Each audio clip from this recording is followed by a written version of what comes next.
W samoobronie nie wygrywa ten, kto strzela szybciej, ale ten, kto myśli szybciej. I dziś pokażę Ci model, który zadecyduje o tym, czy się zawiesisz, czy będziesz działał. Pętla Ouda. Witam Cię serdecznie, mówi Chris, Pretoria Tactical Solution. Jeśli tego jeszcze nie zrobiłeś, zostaw na dole subskrypcję, polajkuj nasz kanał, zostaw komentarz. Ciebie to nic nie kosztuje, a dla nas jest to ogromna motywacja do dalszej pracy, bo w końcu robimy wszystko z myślą o Was, aby to Wam przekazywać naszą wiedzę. Tak więc zaczynajmy. Czym jest w ogóle pętla Ouda? Jest to model stworzony przez Johna Boyda, który jest byłym pilotem myśliwców bojowych Sił Powietrznych Armii Stanów Zjednoczonych. Model ten składa się z 4 elementów, czyli Observe, Orient, Decide and Act. Przekładając to na polski, obserwuj, orientuj, decyduj, działaj. I to jest pętla, w której cały czas działamy, dostajemy feedback, poprawiamy i potem znowu działamy. I ten, kto tą pętlę szybciej wykona, wygrywa w walce. Model ten jest tak szeroko rozbudowany, że omówienie poszczególnych elementów każdej z tych pętli wymagałoby poświęcenia po prostu oddzielnych odcinków. Ja Wam to dzisiaj spróbuję skompresować w jedną całość. I mimo to, że pętla ta została stworzona z myślą o walce powietrznej, to znalazła ona szerokie zastosowanie ogólnie w wojskowości, w służbach mundurowych jak policja. Znajduje ona również swoje miejsce w temacie samoobrony, tak więc, że każda osoba świadoma może się tą pętlą posłużyć, ale również można tą pętlę zastosować w świecie biznesowym. Przejdźmy do pierwszego elementu pętli, czyli Observe, obserwacja.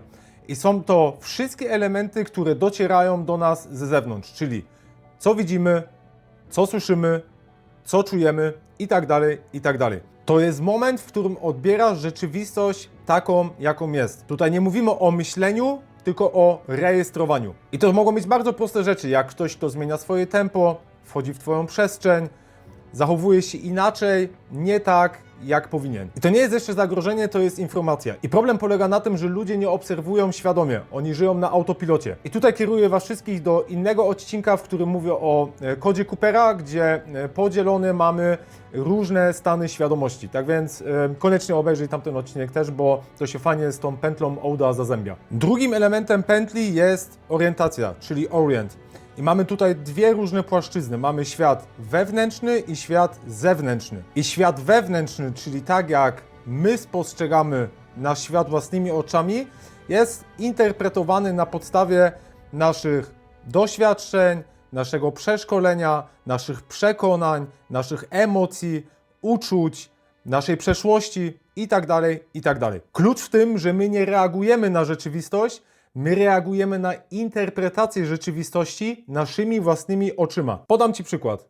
Na bazie moich doświadczeń, a jestem związany z branżą bezpieczeństwa od wielu lat, na dodatek jeszcze jestem instruktorem strzelectwa, od wielu lat trenowałem Krav Magę, jestem też instruktorem Krav Magi. Nie chcę się tutaj przechwalać, broń Boże, ale mówię, że to jest jakaś baza pewnych doświadczeń.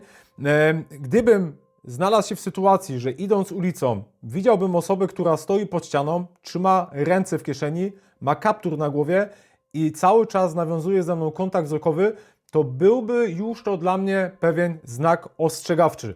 Ja tych znaków ostrzegawczych dostrzegam o wiele więcej niż zwykła osoba. Dla przykładu, moja narzeczona, będąc w identycznie tej samej sytuacji, 1 do 1, nie widziałaby zagrożenia w tej samej osobie, w której ja bym widział takie ewentualne zagrożenie. Ale to dlatego, że ona inaczej interpretuje tą rzeczywistość niż ja, ponieważ opiera się ona na innych doświadczeniach. I to nie jest tak, że moja ukochana byłaby w błędzie. To jest po prostu inny filtr, inna interpretacja. A jeśli orientacja jest inna, to decyzje i działania też będą inne. Dlatego ten drugi punkt w pętli jest moim zdaniem najważniejszy. Boyd jeszcze mówi o takim czymś jak destruction and creation, czyli niszczenie i kreowanie. I chodzi o to, aby stare schematy rozbijać i tworzyć nowe. Aby ten świat, który my interpretujemy na co dzień i wpływ tego świata na nas nie powodował, abyśmy działali w tych samych schematach. Chodzi o to, aby te schematy rozbijać i tworzyć nowe schematy. Jeśli nie wiesz, czym jest stres, chaos i przemoc i nigdy nie miałeś okazji nawet tego trenować, to Twoja orientacja będzie błędna. I dlatego moim zdaniem w samoobronie nie są najważniejsze techniki, chodzi o właściwie przygotowanie psychiczne.